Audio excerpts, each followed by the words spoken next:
C T Ravi ಅವರೇ, ನಿಮ್ಮ ಎದೆಯಲ್ಲಿ ಎಷ್ಟು ಅಕ್ಷರಗಳು ಇರತಕ್ಕಂಥದ್ದು, ನಿಮ್ಮ ಎದೆಯಲ್ಲಿ ಎಷ್ಟು ಅಕ್ಷರಗಳಿವೆ ಅಂತ ಒಂಚೂರು ತೋರಿಸ್ಬಿಡ್ತೀರಾ? ಅದ್ಯಾಕೋ ಗೊತ್ತಿಲ್ಲ, ಸಿ ಟಿ ರವಿಗೆ ಕಾಂಟ್ರವರ್ಸಿ ಅಂದರೆ ಅದು ತುಂಬ ಇಷ್ಟ ಅಂತ ಅನಿಸುತ್ತೆ.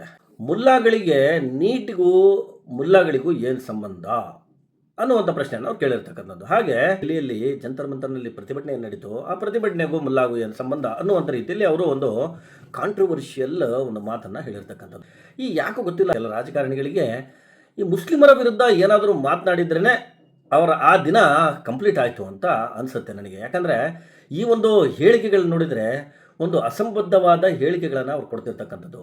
ಒಂದು ಜವಾಬ್ದಾರಿಯುತ ಸ್ಥಾನದಲ್ಲಿ ಇರತಕ್ಕಂಥವ್ರು ತಾವು ಏನು ಮಾತಾಡ್ತಿದ್ದೀವಿ, ಜನರ ಮಧ್ಯೆ ಇರತಕ್ಕಂಥದ್ದು, ಸಾರ್ವಜನಿಕರ ಮಧ್ಯೆ ನಾವು ಮಾತಾಡ್ತಿದ್ದೀವಿ, ಏನನ್ನು ಹೇಳಬೇಕು ಏನನ್ನು ಹೇಳಬಾರ್ದು ಅನ್ನುವಂಥ ಸಾಂವಿಧಾನಿಕ ಹುದ್ದೆಯಲ್ಲಿರ್ತಕ್ಕಂಥವ್ರು ಯೋಚನೆ ಮಾಡಬೇಕು. ಸಂವಿಧಾನಾತ್ಮಕವಾಗಿ ಅವರು ಚುನಾಯಿತರಾಗಿರ್ತಕ್ಕಂಥವ್ರು ಪ್ರತಿಯೊಂದು ವಿಚಾರದಲ್ಲಿ ಸಂವಿಧಾನಬದ್ಧವಾಗಿ ಮಾತಾಡಬೇಕು, ಜನರ ಬಗ್ಗೆ ಯೋಚನೆ ಮಾಡಬೇಕು. ಅಕ್ಕಪಕ್ಕದಲ್ಲಿ ಇರ್ತಕ್ಕಂಥವ್ರು ನಾನು ಏನು ಹೇಳ್ತಾ ಇದ್ದೀನಿ ಆ ಹೇಳಿಕೆಯಿಂದ ಜನರೇ ಯಾರ ಮನಸ್ಸಿಗೆ ಏನು ನೋವಾಗುತ್ತೆ ಅಥವಾ ಆ ಒಂದು ಹೇಳಿಕೆಯಿಂದ ಜನರಲ್ಲಿ ಯಾವ ಥರ ಭಾವನೆ ಬರುತ್ತೆ ಅನ್ನೋದನ್ನು ಯೋಚನೆ ಮಾಡಬೇಕಾಗುತ್ತೆ. ಅವರೊಂದು ಹೇಳಿಕೆಯನ್ನು ಕೊಡ್ತಾರೆ, ಏನಪ್ಪ ಅಂದರೆ ಮುಲ್ಲಾಗೂ ನೀಟ್ಗೂ ಏನು ಸಂಬಂಧ ಅನ್ನುವಂಥ ಮಾತನ್ನು ಅವರು ಒಂದು ಹೇಳಿಕೆಯನ್ನು ಕೊಡ್ತಾರೆ. ಆದರೆ ಆ ಹೇಳಿಕೆಯನ್ನು ನಾವು ಕೆದಕ್ತಾ ಹೋದಾಗ, ಅವ್ರು ಹೇಳುವಂಥ ಒಂದು ಹೇಳಿಕೆಯನ್ನು ನೋಡ್ತಾ ಹೋದಾಗ ಇನ್ನೊಂದು ಮಾತನ್ನು ಹೇಳ್ತಾರೆ, ಎದೆಯಲ್ಲಿ ಸೀಳಿದ್ರೆ 4 ಅಕ್ಷರ ಇಲ್ಲ. ಸಿ ಟಿ ರವಿ ಅವರೇ, ನಿಮ್ಮ ಎದೆಯಲ್ಲಿ ಎಷ್ಟು ಅಕ್ಷರಗಳು ಇರತಕ್ಕಂಥದ್ದು, ನಿಮ್ಮ ಎದೆಯಲ್ಲಿ ಎಷ್ಟು ಅಕ್ಷರಗಳಿವೆ ಅಂತ ಒಂಚೂರು ತೋರಿಸ್ಬಿಡ್ತೀರಾ? ಯಾಕಂದರೆ ನೀವು ಯಾವ ಸಂದರ್ಭದಲ್ಲಿ ಮೈಕ್ನ ಮುಂದೆ ಬಂದು ನಿಮಗೆ ಪ್ರಶ್ನೆಗಳನ್ನು ಕೇಳಿದಾಗ ಹಿಂದಿಯಲ್ಲಿ ನೀವೇನು ತಡಬಡಾಯಿಸಿದ್ರಿ, ಇಂಗ್ಲೀಷಲ್ಲಿ ಮಾತಾಡುವಾಗ ನೀವು ಲೀವು ಅಂತ ಏನು ಹೇಳಿದಿರಿ, ಪ್ರತಿಯೊಂದು ನೋಡಿ ಕಾಲ ಮೊದಲಿನ ಹಾಗೆ ಇಲ್ಲ. ಮೊದಲು ಮಾತನಾಡಿದರೆ ನಾನು ಯಾವಾಗ ಮಾತಾಡಿದೆ ಅಂತ ಕೇಳ್ಬೋದಿತ್ತು, ಆದರೆ ಈಗ ಕಾಲ ಹಾಗಿಲ್ಲ. ಈಗ ಪ್ರತಿಯೊಂದು ದಾಖಲೆ ಇರುತ್ತೆ. ನೋಡಿ, ಒಂದು ಯುವಕರು ಎಂತಹ ಪ್ರತಿಭಟನೆ ಯಾವ ಮಟ್ಟಕ್ಕೆ ಮಾಡಿದಂದರೆ ಇವತ್ತು ಒಂದು ಕೇಂದ್ರ ಮಂತ್ರಿಯ ರಾಜೀನಾಮೆ ನಡೀತು. ಇದು ಒಂದು ಈ ಇತ್ತೀಚಿನ ಜನ್ಜಿ ಯುವಕರ ಒಂದು ಮೈಲಿಗಲ್ಲ ಅಂತಲೇ ಹೇಳ್ಬೋದು. ಇಂತಹ ತಂತ್ರಜ್ಞಾನದ ಕಾಲದಲ್ಲಿ ನೀವು ಇನ್ನೂ ಓಬೇರಾಯನ ಕಾಲದಲ್ಲಿ ಕೂತಿದ್ದೀರಾ ಮಾನ್ಯ ಸಿ ಟಿ ರವಿ ಅವರೇ? ಯಾಕಂದರೆ ನಿಮಗೆ ಪ್ರತಿ ಬಾರಿ ಮುಲ್ಲಾಗಳ ಬಗ್ಗೆ, ಪ್ರತಿ ಬಾರಿ ಮುಸ್ಲಿಮರ ಬಗ್ಗೆ ನೀವು ಏನಾದರೂ ಒಂದು ಹೇಳಿಕೆಯನ್ನು, ಏನಾದರೂ ಒಂದು ನಾಲಿಗೆನ ಹರಿಬಿಡಲಿಲ್ಲ ಅಂದರೆ ನಿಮಗೆ ಸಮಾಧಾನ ಆಗಲ್ವಾ? ಅದ್ಯಾವುದೋ ಬಿಹಾರದ ಆಕ್ಸಿಡೆಂಟ್ ಆಗಿರ್ತಕ್ಕಂಥದ್ದು, ಅಪಘಾತ ಆಗಿರ್ತಕ್ಕಂಥದ್ದು ವಿಡಿಯೋವನ್ನು ತೋರಿಸ್ತೀರಿ, ಅದರಲ್ಲಿ ಯಾರೋ ಒಂದು ಕಾರಿಗೆ ಬೆಂಕಿ ಹಚ್ತಿರೋದನ್ನು ತೋರಿಸ್ತೀರಿ, ಅದರಲ್ಲೂ ನಗೆ ಪಾಟ್ಲಿಗೀಡಾಗ್ತೀರಿ. ನೀವು ಯಾಕೆ ಬೇಕಿತ್ತು ನಿಮಗೆ ಇದೆಲ್ಲ? ಯಾಕೆ ಬೇಕು ಹೇಳಿ? ಈಗ ನೀವು ಸೋತಿದ್ದೀರಿ, ನಾನು ಯಾಕೆ ಸೋತಿದ್ದೀನಿ, ಏನು ಜನ ಯಾಕೆ ನನಗೆ ಸೋಲಿಸಿದ್ದಾರೆ, ಅದನ್ನು ನೀವು ನೋಡ್ಕೋಬೇಕು. ನೀವು ಸ್ವತಃ ನೀವೇ ನಿಮ್ಮ ಆತ್ಮಸಾಕ್ಷಿಯಾಗಿ ನೋಡ್ಕೋಬೇಕು. ಆದರೆ ನಿಮಗೆ ಅದೇನೋ ಗೊತ್ತಿಲ್ಲ, ಮುಸ್ಲಿಮರ ಬಗ್ಗೆ ಮಾತಾಡಬೇಕು. ಈ ಒಂದು ಮಾತಾಡಬೇಕಾದ್ರೆ ನಾಲ್ಗೆ ಹಿಡಿತದಲ್ಲಿರಬೇಕಲ್ಲ. ನೀವೇನು ಹೇಳ್ತಾ ಇದ್ದೀರಿ ನಿಮಗೆ ಗೊತ್ತಿರುತ್ತಲ್ಲ ನೀವು, ಅಥವಾ ಈ ಒಂದು ಪರ್ಪಸ್ಲಿ ಹೇಳ್ತೀರಾ ಅಥವಾ ಹೈಲೈಟಲ್ಲಿ ಇರಬೇಕು ಅಂತ ಹೇಳ್ತೀರಾ? ನೀವು ನೋಡಿ, ಇದರಲ್ಲಿ ಬಿ ಜೆ ಪಿಯಲ್ಲಿ ನಾನು ನೋಡಿದಾಗೆ, ನನ್ನ ಒಂದು 17 ವರ್ಷದ ನನ್ನ ಜರ್ನಲಿಸಮಲ್ಲಿ ನಾನು ನೋಡಿದಾಗೆ ಬಿ ಜೆ ಪಿಯಲ್ಲಿ ಇವತ್ತು ಅತಿ ಹೆಚ್ಚು ಯಾರು ಹಿಂದುತ್ವದ ಬಗ್ಗೆ ಮಾತನಾಡಿದ್ದಾರೆ, ಅತಿ ಹೆಚ್ಚು ಯಾರು ಹೇಳಿಕೆಗಳನ್ನು ಕೊಟ್ಟಿದ್ದಾರೆ, ವಿರುದ್ಧವಾಗಿ ಹೇಳಿಕೆಗಳನ್ನು ಕೊಟ್ಟಿರ್ತಕ್ಕಂಥದ್ದು, ಯಾರು ದ್ವೇಷ ಭಾಷಣಗಳನ್ನು ಮಾಡಿರ್ತಕ್ಕಂಥದ್ದು, ಅವರಿಗೆ ಇವತ್ತು ಬಿ ಜೆ ಪಿ ಮೂಲೆಗುಂಪು ಮಾಡಿದೆ. ಅದರಲ್ಲಿ ನೀವು ಒಂದು ಪರಾಮರ್ಶೆಯನ್ನು ಮಾಡ್ಕೋಬೇಕು, ಸ್ವತಃ ವಿಮರ್ಶೆಯನ್ನು ಮಾಡ್ಕೋಬೇಕು ನೀವು.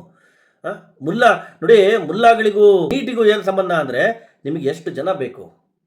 ನೀಟನ್ನು ಕ್ಲಿಯರ್ ಮಾಡಿರ್ತಕ್ಕಂಥ ಮುಸ್ಲಿಂ ವಿದ್ಯಾರ್ಥಿಗಳು ಎಷ್ಟು ಜನ ಬೇಕು ನಿಮಗೆ? ಎಷ್ಟು 100 ಜನ ಬೇಕು ಹೇಳಿ? ನಾನು ನಿಮಗೆ ಡೀಟೇಲ್ ಕೊಡ್ತೀನಿ. ಅಷ್ಟೇ ಅಲ್ಲದೆ ನೀವು ನೀಟು ಸಿ ಟಿ ಅಂತ ನೀವೇನು ಹೇಳ್ತಾ ಇದ್ದೀರಿ, ಆಮೇಲೆ ಯಾಕೆ ಪ್ರತಿಭಟನೆ ಮಾಡಬಾರ್ದಾ? ಮುಸ್ಲಿಮರು ಪ್ರತಿಭಟನೆಗೆ ಹೋಗಬಾರ್ದಾ? ಯಾಕೆ? ಅದರಲ್ಲಿ ಒಂದು ತರ್ಕ ಇದ್ದರೆ ಹೇಳಿಬಿಡಿ, ಯಾಕೆ ಹೋಗಬಾರ್ದು ಅಂತ. ಮುಸ್ಲಿಮರು ಪ್ರತಿಯೊಂದು ಕ್ಷೇತ್ರದಲ್ಲೂ ಇವತ್ತು ಮುನ್ನಡೆಯನ್ನು ಸಾಧಿಸ್ತಾ ಇದ್ದಾರೆ. ಯಾವ ಓಬೇರಾಯನ ಕಾಲದಲ್ಲಿದ್ದೀರಿ ನೀವು? ಟೆಕ್ನಾಲಜಿ ಭಾಳಷ್ಟು ಮುಂದುವರಿದಿದೆ, ಪ್ರಪಂಚ ಭಾಳಷ್ಟು ಮುಂದುವರಿತಾ ಇದೆ, ನೀವಿನ್ನೂ ಹಿಂದೆ ಉಳಿದಿದ್ದೀರಾ. ಮತ್ತು ಹೇಳಿಕೆಗಳನ್ನು ನೀವು ದ್ವೇಷ ಮುಸ್ಲಿಮರ ಬಗ್ಗೆ ದ್ವೇಷವನ್ನು ಮಾಡಿದರೆ, ದ್ವೇಷ ಭಾಷಣವನ್ನು ಮಾಡಿದರೆ ಏನು ಸಿಗುತ್ತೆ ನಿಮಗೆ? ಏನಾದರೂ ಪುರಸ್ಕಾರ ಸಿಗುತ್ತಾ? ನೀವು ಅಂದ್ಕೊಂಡಿರೋ ಹಾಗೆ ಏನಾದರೂ ಒಂದು ಹೇಳಿದರೆ ನಾನು ಹೈಲೈಟ್ ಆಗ್ತೀನಿ. ಬೇರೆ ಸಾಕಷ್ಟು ವಿಚಾರಗಳಿದೆ, ಉತ್ತಮವಾದ ಕೆಲಸ ಮಾಡಿರಿ. ಏನಾದರೂ ನಿಮಗೆ ಕೊಟ್ಟಿರ್ತಕ್ಕಂಥ ಸ್ಥಾನವನ್ನು ನಿಭಾಯಿಸಿಕೊಂಡು ಉತ್ತಮವಾದ ಜನಸೇವೆ ಮಾಡಿರಿ, ಸಾರ್ವಜನಿಕರಿಗೆ ಅನುಕೂಲವಾಗುವಂಥ ಸೇವೆಯನ್ನು ಮಾಡಿರಿ, ಸಾರ್ವಜನಿಕರಿಗೆ ಅನುಕೂಲ ಆಗುವಂಥ ಕೆಲಸಗಳನ್ನು ಮಾಡಿರಿ, ಕೆಲಸ ಕಾರ್ಯಗಳನ್ನು ಮಾಡಿ ಬೇಸರಿಸ್ಕೊಡ್ರಿ. ಯಾರು ಬೇಡ ಅಂತಾರೆ ನಿಮಗೆ? ನೀವು ಮಾಡಿ, ಉತ್ತಮ ಕೆಲಸಗಳನ್ನು ಮಾಡಿ, ಯಾರು ಬೇಡ ಅಂತಾರೆ? ನೀವು ಮುಲ್ಲಾಗಳಿಗೂ ನೀಟ್ಗೂ ಏನು ಸಂಬಂಧ ಅಂದರೆ ನೀಟಿಗೆ ಯಾಕೆ ಸಂಬಂಧ ಇಲ್ಲ? ಮಾನ್ಯ ನೋಡಿ, ಇವತ್ತು ನಮ್ಮ ದೇಶಕ್ಕೆ ಒಂದು ಕ್ಷಿಪಣಿ ತಂತ್ರಜ್ಞಾನವನ್ನು ಕೊಟ್ಟಿರ್ತಕ್ಕಂಥವ್ರು ಯಾರು? ನಮ್ಮ ದೇಶಕ್ಕೆ ಕ್ಷಿಪಣಿ ತಂತ್ರಜ್ಞಾನವನ್ನು ಕೊಟ್ಟಿರ್ತಕ್ಕಂಥವ್ರು APJ ಅಬ್ದುಲ್ ಕಲಾಂ ಅವರೊಬ್ಬ ಮುಸ್ಲಿಂ. ಇದು ನಿಮಗೆ ಅರಗಿಸ್ಕೊಳ್ಳೋಕ್ಕಾಗುತ್ತಾ?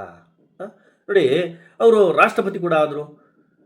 ಭಾಳಷ್ಟು ಅಂತಹ ನಿಮಗೆ ಮುಸ್ಲಿಮರು ಯಾವ ಕ್ಷೇತ್ರದಲ್ಲಿ ಬೇಕು ಹೇಳಿ? ಯಾಕೆ ನೀವು ಅಷ್ಟು ದ್ವೇಷನ ಮಾಡ್ತೀರಿ? ಯಾಕೆ ಮುಲ್ಲಾಗಳಿಗೆ ಅವರಿಗೆ ನೀವಿಲ್ಲ ಅಂತ ಹೇಳ್ತೀರಾ? ನೀವು ಹೇಳ್ತೀರಾ ಹಿಂದೆನೇ ನಾನು ಹಾಗೆ ಹೇಳೇ ಇಲ್ಲ, ನಾನು ಬೇರೆ ಥರ ಹೇಳಿದ್ದೀನಿ. ಇವತ್ತು ಎಲ್ಲದಕ್ಕೂ ನಿಮಗೆ ಆನ್ ರೆಕಾರ್ಡ್ ನಿಮಗೆ ಎಲ್ಲ ವೀಡಿಯೋಸ್ಗಳು ಸಿಗ್ತವೆ. ತಂತ್ರಜ್ಞಾನ ಬಹಳಷ್ಟು ಮುಂದುವರೆದಿದೆ. ಈವನ್ ಡೆಲೀಟ್ ಆಗಿರೋ ವಿಡಿಯೋ ಕೂಡ ಇವತ್ತು ನೀವು ಅದನ್ನು ರಿಕವರ್ ಮಾಡ್ಬೋದು. ಅಂತಹ ಕಾಲದಲ್ಲಿ ಟೆಕ್ನಾಲಜಿ ಇರತಕ್ಕಂಥ ಕಾಲದಲ್ಲಿ ನೀವು ಇದ್ದು ಇವತ್ತು ನಾನೆಲ್ಲಿ ಹೇಳಿದ್ದೀನಿ ಅಂತೀರಾ? ಯಾವುದೋ ಒಂದು ವಿಡಿಯೋ ಹಾಕಿಬಿಟ್ಟು ಅದು ಕೂಡ ನಗೆ ಪಾಟಲಿಗೀಡು ಆಗ್ತೀರಿ ನೀವು. ಯಾವುದೋ ಒಂದು ಬಿಹಾರದ ವಿಡಿಯೋ, ಅಪಘಾತದ ವಿಡಿಯೋವನ್ನು ತೋರಿಸ್ತೀರಿ ನೀವು. ಅದನ್ನು ಈ ಒಂದು ಜಂತರ್ ಮಂತರ್ನಲ್ಲಿ ಪ್ರೊಟೆಸ್ಟ್ ಸಂದರ್ಭದಲ್ಲಿ ನಡೆದಿರ್ತಕ್ಕಂಥದ್ದು ಅಂತ ತೋರಿಸ್ತೀರ. ಇದೆಲ್ಲ ಗೊತ್ತಾಗಲ್ವಾ? ಜನ ನೋಡಲ್ವಾ? ಜನರಿಗೆ ಅರ್ಥ ಆಗುತ್ತೆ ಸ್ವಾಮಿ. ನೀವು ಅದೆಲ್ಲ ಮಾಡೋಕ್ಕೆ ಹೋಗಬೇಡಿ. ನೋಡಿ, ಈ ಒಂದು ವಿಚಾರದಲ್ಲಿ ಹೇಳಬೇಕಂದ್ರೆ ಇಂತಹ ಒಂದು ದ್ವೇಷ ಭಾಷಣಗಳನ್ನು, ಹೇಳಿಕೆಗಳನ್ನು ಕೊಟ್ಟು ಏನೂ ಸಾಧಿಸೋದಂತೂ ಇಲ್ಲ. ಸಾಧನೆ ಮಾಡೋಕ್ಕಾಗೋದಿಲ್ಲ. ಎಲ್ಲರ ಜೊತೆ ಬೆರೀಬೇಕು ನೀವು, ಎಲ್ಲರ ಜೊತೆ ಇರಬೇಕು, ಎಲ್ಲರಿಗೂ ಜೊತೆಗೆ ತೆಗೆದುಕೊಂಡು ಹೋಗಬೇಕು. ನೀವು ಎಂತಹ ಚಿಕ್ಕಮಗಳೂರು ಬಹಳಷ್ಟು ಉತ್ತಮವಾದ ನೈಸರ್ಗಿಕವಾಗಿ ಪ್ರತಿಯೊಂದು ವಿಚಾರದಲ್ಲೂ ಮುನ್ನಡೆ ಸಾಧಿಸಿರುವ ಒಂದು ಜಿಲ್ಲೆ. ಅಂತಹ ಜಿಲ್ಲೆಯಲ್ಲಿ ಇರ್ತಕ್ಕಂಥವ್ರು ನೀವು. ಇನ್ನು ಸಾಕಷ್ಟು ನಿಮ್ಮ ರಾಜಕೀಯವಾಗಿ ಸಾಕಷ್ಟು ಬೆಳಿಬೇಕು. ಅಂಥದ್ರಲ್ಲಿ ನೀವು ಇಂತಹ ಒಂದು ಕ್ಷುಲ್ಲಕ ಹೇಳಿಕೆಗಳನ್ನು ಕೊಟ್ಟರೆ ನಿಮಗೆ ಯಾರು ಬೆಂಬಲಿಸ್ತಾರೆ? ಇದು ಇವತ್ತಿನ ವಿಶೇಷ ಹೆಚ್ಚಿನ ಅಪ್ಡೇಟ್ಸ್ಗಾಗಿ ನೋಡ್ತಾ ಇರಿ ದ ರೈಟ್ ನ್ಯೂಸ್ ಕನ್ನಡ.